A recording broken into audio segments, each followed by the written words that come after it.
This is a time when pretty much everything about our lives has been turned upside down. Most of our usual reference points that we took for granted are disrupted, from our jobs to our favourite restaurants, to time with the people that we're closest to. For most of us in Western societies, this is very unfamiliar territory. So I wanted to share a mindfulness tool that you can use in times like this. Because while the coronavirus is unique and extreme, difficult external situations we can't change will happen to all of us sooner or later. It could be something very personal, like the loss of a job or a loved one, or an environmental crisis we feel helpless to change. This is a practice you can use when there is something unpleasant happening that you can't control. Instead of looking outside to feel better or safer, you can try something different and turn within. You can look for a place inside of you that is okay, a place of quietness and strength that isn't dependent on any external factors. This is based on a traditional mindfulness practice. The purpose is to make your usual unconscious stream of thoughts, emotions, and sensations conscious. The way we feel and act is often hijacked by thoughts and feelings that happen so quickly we're not even aware of them. All of a sudden we're upset or anxious or angry in a situation that needs our attention and care. The first step is to notice and name the emotions and feelings. Make yourself comfortable, either sitting or lying down, and close your eyes.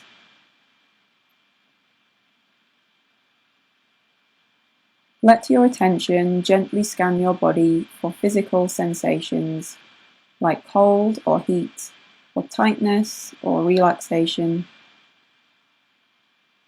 Then start to notice any thoughts or emotions that may be passing through. Whenever you notice a thought or an emotion, you've already started the practice. You noticed. And once you notice, name what you notice with one word: thinking or feeling or sensations. It's really important to notice any judgment or criticism of your efforts. Just add one of the labels, congratulate yourself for noticing, and then watch for whatever comes next. This seemingly simple step of naming and noticing creates just a bit of space between you and your experiences.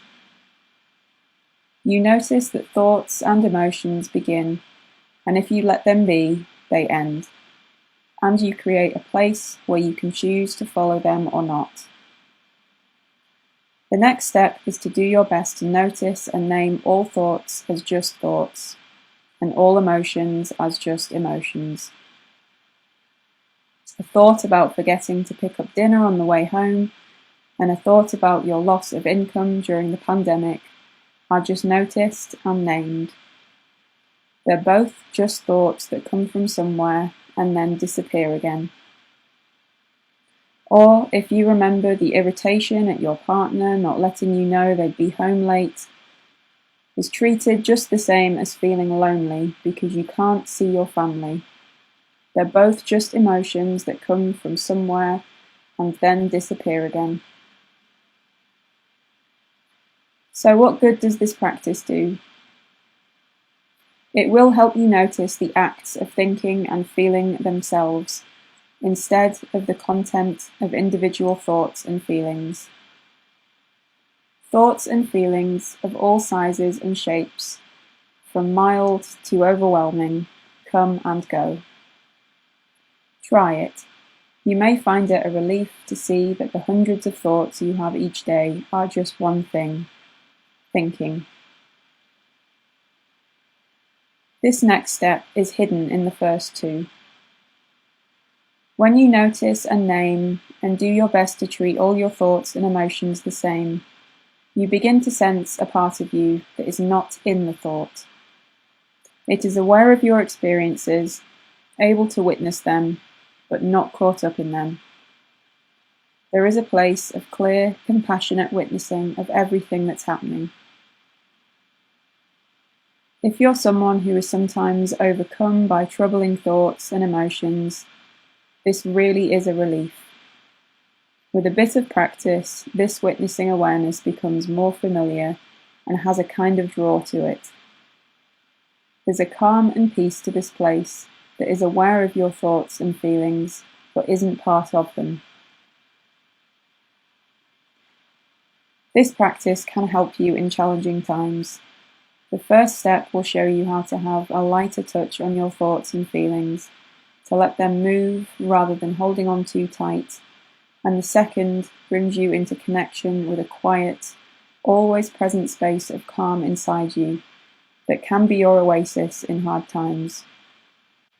And the more you practice, the more accessible that space will become.